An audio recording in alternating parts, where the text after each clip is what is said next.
Alright, today I'm doing a job that can be a real pain, but I found an easy way to do it. I'm going to share that with everyone. So, this is a super common sensor to go bad on the 5.7 HEMIs. Charger, Challenger, RAM, it's all the same.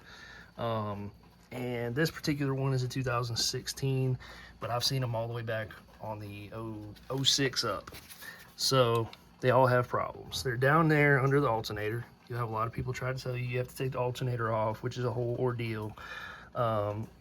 You do have to take the belt off.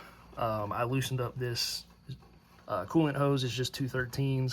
Pull it right off, get it out of the way, get the air box out of the way because it's easy to remove.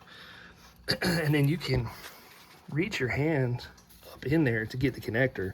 The problem is it's so tight, and you've got this locking piece right here that you have to get it loose and then manage to pinch it and pull it off. And a lot of times they get stuck. Sometimes you can get it off easy, most of the time you can't.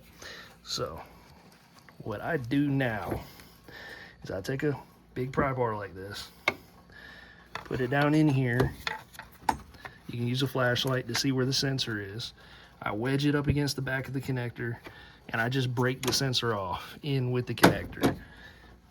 So that may sound crazy, but now I can take these needle nose pliers, I can pop this safety lock off, this secure lock, stick the needle nose in there, pull the broken sensor out. Connector's in perfectly good condition. Didn't break the connector. And then I can now put the socket on the sensor, pull it out, put the new one in, plug it straight in, put everything back together. Easy. And worst case scenario, you wind up breaking the connector instead of the sensor.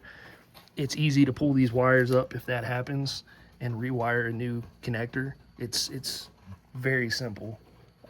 Worst case scenario, if you do happen to break the connector instead of the sensor itself.